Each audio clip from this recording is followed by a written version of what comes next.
ఖగోళ విజ్ఞానంలో ఈరోజు మనం వాయేజర్ 1 వాయేజర్ 2 అన్నది నాసా ఈ అంతరిక్ష యుగం ప్రారంభమైన తర్వాత మనిషి చంద్రమండలం మీద దిగి మన కాలు పెట్టి 1969 జూలై 20వ తారీఖున జరిగారు. వెనక్కి వచ్చిన తర్వాత 1977 సెప్టెంబర్లో మనకి వాయేజర్ 1 అంటే ఇంకా బియాండ్ మన గురుగ్రహాన్ని గురించి, శనిగ్రహాన్ని గురించి, ఇతర ఔటర్ స్పేస్ గురించి తెలుసుకోవడానికని వాయేజర్ 1, వాయేజర్ 2 అని చెప్పి మన సెటిలైట్స్ని పంపించాం ఇంటర్స్టెల్లార్లోకి. అవి ఇవాళ ఈరోజు మనం చూసినట్లయితే ఈ ఫిబ్రవరి నెలకి ఇంచుమించు 17 బిలియన్ మైళ్ళ దూరంలోకి వెళ్ళిపోయింది. గంటకి 34 నుంచి 38 వేల మైళ్ళ వేగంతో ప్రయాణం చేస్తున్నాయి. అవి తిరిగి వెనక్కి వస్తాయా అంటే ఇంక ఎప్పటికీ రావు. వాటి మిషన్ ఏమిటి అంటే దానిలో ఉన్న మనం పెట్టిన ఫ్యూయల్ లేదు, అసలు ఇక అంతా అయిపోయింది, లాంచ్ చేసింది. దాంతో బ్యాటరీస్ సెల్ఫ్గా అవి సోలార్ ఎనర్జీ వస్తున్నంత వరకు చేస్తున్నది. ఇంకో 10-15 సంవత్సరాల వరకు బ్యాటరీస్ దానిలో నిలవ ఉండే అవకాశం ఉంది. డేటా పనిచేస్తూ ఉంటుంది. రకరకాల సైంటిఫిక్ ఇన్స్ట్రుమెంట్స్ పెట్టాం. ఒక్కొక్క లెవెల్ అయిపోయిన తర్వాత ఆ ఇన్స్ట్రుమెంట్స్ని కూడా షట్ డౌన్ చేస్తున్నాం. ఎందుకని? ఎనర్జీ సేవ్ చేయడానికని. ఇప్పటికి వాయేజర్ ద్వారా కాంటాక్ట్ పెట్టుకుని చేశారు. ఎందుకంటే ఒక్కసారి దానిలో ఇక నో ఇంజన్, నో ఫ్యూయల్. అందుకని వెనక్కి తిప్పి మళ్ళీ తిరిగి మన దగ్గర తెచ్చుకోవడానికి అవకాశం లేదు. అది ఫార్వర్డ్ దాటి వెళుతూనే ఉంది. 1977లో లాంచ్ చేసిన తర్వాత వాయేజర్ 1 2012 ఆగస్టు 25వ తేదీన అది మొట్టమొదటిసారి సోలార్ ప్రభావం నుంచి, అంటే సోలార్ రేడియేషన్ నుంచి దాటి పైకి వెళ్ళింది ఇంటర్స్టెల్లార్ అట్మాస్ఫియర్లోకి.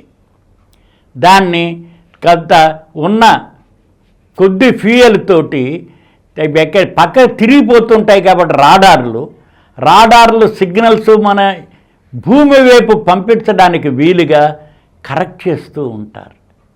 అందుకని రీసెంట్గా ఒకసారి కరెక్ట్ చేశారు. అవసరమైతే ఇంకొకసారి సరిదిద్దినట్లయితే అది వీలైనంత వరకు రానున్న 4-5 సంవత్సరాలు డేటా పంపడానికి వీలుగా ఉంటుంది. ముందు ముఖ్యంగా వాయేజర్స్ని మనం పంపినప్పుడు అది ముందు గురుగ్రహం చాలా దూరంలో ఉంది కాబట్టి గురుగ్రహానికి వెళ్ళింది. దాంతో మన భూమి నుంచి ఏదైనా సెటిలైట్ బయటికి వెళ్ళాలి అంటే అది సెకండ్కి 11.2 కిలోమీటర్ల వేగం కావాలి. అంటే 25,000 మైళ్ళ వేగంతో అది ప్రయాణం చేయాలి. ఒక్కసారి ఎస్కేప్ వెలాసిటీ దాటిన తర్వాత అవి మళ్ళీ తిరిగి వెనక్కి రావు. మన భూమి మీద నుంచి అయితే 11.2 కిలోమీటర్ పర్ సెకండ్ అయితే చంద్రుడి మీద నుంచి ఎగరడానికి 2.4 చాలు. అలాగే ఒక సెటిలైట్ లాగా ఒక గ్రహం చుట్టూ తిరగాలి అనుకుంటే 0.707 ఎస్కేప్ వెలాసిటీ ఉంటే చాలు. అంటే 3వ వంతు ఉంటే చాలు. లాంచ్ చేసిన దానిలో 3వ వంతు ఒక గ్రహం కింద తిరగడానికి అవకాశం ఉంటుంది.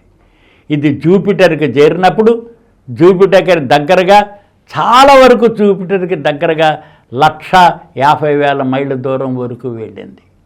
అలాగే శాటర్న్కి 125,000 మైళ్ళ దూరం దాకా వెళ్ళింది. అంతేకాకుండా జూపిటర్లోను అంటే గురుగ్రహంలోను శనిగ్రహాలకి ఉన్న కొత్త చంద్రుల్ని అవి గుర్తించింది. ఇప్పుడు మనం చూసినట్లయితే దరిదాపు 92 చంద్రులు ఉన్నాయి గురుగ్రహానికి. అలాగే 80 దాకా శనిగ్రహానికి ఉన్నాయి. అందులో కొన్ని చంద్రుల్ని దగ్గరగా పరిశీలించింది. గురుగ్రహంలో కానీ లేకపోతే శనిగ్రహంలో కానీ ఉన్న చంద్రుళ్ళు ఇంకా యాక్టివ్గా వాల్కనో విడుదల అవుతూ కనిపిస్తున్నాయి. అట్మాస్ఫియర్లు కొన్ని చోట నీటి లాంటి పదార్థాలు ఉన్నాయేమో అని చెప్పి కూడా మనం పరిశీలించడానికి ఈ వాయేజర్ ఉపయోగపడింది. బయటికి వెళ్ళిపోయేటప్పుడు మనలాంటి వాళ్ళు ఎవరైనా ఈ వాయేజర్ని కనుక పట్టుకున్నట్లయితే మన పొజిషన్ ఏమిటి తెలియజేయడానికని రాగి ప్లేట్ మీద అమ్మాయి బొమ్మ అబ్బాయి బొమ్మ వేసి సెటిల్ మన పొజిషన్ ఎక్కడి నుంచి వచ్చామని దాన్ని బంగారపు తాపడం పెట్టి ఒక పెద్ద షీట్ పెట్టారు. ఎందుకంటే మనలాగా ఎవరైనా ఇతర గ్రహాల్లో ఉండి వాళ్ళు మనలాగే అడ్వాన్స్ అయిపోయి తీసుకుని మన సెటిలైట్ని కనుక వాళ్ళు క్యాచ్ చేసినట్లయితే మనం కూడా వాళ్ళతో సంభాషించడానికి అవకాశం ఉంటుంది. ఈనాడు కూడా వాయేజర్స్ నుంచి సిగ్నల్స్ వస్తున్నాయి.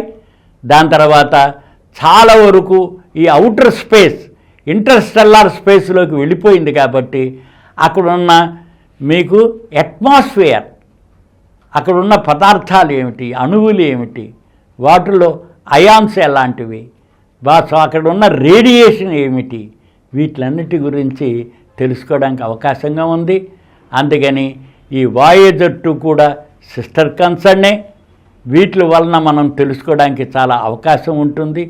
అంచేత ప్రస్తుతానికి వాయేజర్ ఇక మళ్ళీ వెనక్కి తిరిగి మనకి తోకచుక్కల్లాగా వాటర్లాగా తిరిగి రాగలిగే ఎలిప్టికల్ ఆర్బిట్ లేదు. రెండోది, మన శాస్త్రజ్ఞులు ఎంత జాగ్రత్తగా ప్లాన్ చేశారంటే ఇది ప్రయాణం చేస్తున్న దూరంలో టైంలో ఏ ఇతర మనకి యాస్ట్రాయిడ్స్ కానీ ఇలాంటివి కానీ అడ్డు తగిలి యాక్సిడెంట్లు అవ్వకుండా జాగ్రత్తగా ప్లాన్ చేసి పంపించడం జరిగింది. అందుచేత సుమారుగా శాస్త్రజ్ఞులు అంచనా ప్రకారం 20-30 సంవత్సరం దాకా కూడా ఇది ప్రయాణం చేస్తుంది. దాని తర్వాత మనకి ఇంకో 10 సంవత్సరాలు అందులో ఉన్న బ్యాటరీ ద్వారా సిగ్నల్స్ వస్తాయి అని చెప్పి మనం భావిస్తున్నారు. ఆ డేటానంతటినీ కూడా చాలా వరకు పొదుపు చేసి ఉంచుతున్నారు, విశ్లేషించడానికి వీలుగా ఉంటుంది. అందుకని ఇంకా చక్కటి ఇన్ఫర్మేషన్ ఇప్పుడు స్టెల్లార్. అలాగే ఇంకో 300 సంవత్సరాలకి ఓర్ట్ క్లౌడ్ అంటారు, అంటే కూపర్ బెల్ట్ అంటారు. ప్లూటో కనుక ఇవన్నీ దాటితే కూపర్ బెల్ట్లో ఉన్నాయి. కూపర్ బెల్ట్ అయిపోయిన తర్వాత చివరికి అంచు, మన సోలార్ సిస్టమ్ యొక్క అంచు ఓర్ట్ క్లౌడ్ అంటారు. అందులోనే చాలా వరకు ఈ తోకచుక్కలన్నీ వస్తున్నాయని చెప్పి తెలుస్తూ ఉంటుంది. ఓర్ట్ క్లౌడ్కి వెళ్ళడానికి 300 సంవత్సరాలు పడుతుంది ఇదే స్పీడ్తో, ఇప్పుడు వెళుతున్న స్పీడ్ తోటి. అందుకని అది ఓర్ట్ క్లౌడ్ బిగినింగ్ నుంచి ఎండ్ దాకా దాటడానికి 30,000 సంవత్సరాలు పడుతుంది. అందుకని అది ప్రయాణం చేసిన 30,000 సంవత్సరాల తర్వాత ఇంకా బయటికి వెళ్ళిపోయి ఏమీ అడ్డంకులు ఏవి లేకపోయినట్లయితే మన వాయేజర్ విశ్వాంతరాళంలో ఫరెవర్ ప్రయాణం చేస్తూనే ఉంటుంది. అది మన నాసా యొక్క క్రెడిట్. ఈ కార్యక్రమం మీకు ఎంతో నచ్చింది కదా. ఇటువంటి మరిన్ని వీడియోల కోసం అనతి కాలంలోనే 21 కోట్ల వ్యూస్ సాధించిన సమరం ఛానల్స్ సమర్పించు సమరం సైన్స్ వరల్డ్ ఛానల్కు సబ్స్క్రైబ్ చేయండి, లైక్ చేయండి, మీ ఫ్రెండ్స్కి షేర్ చేయండి.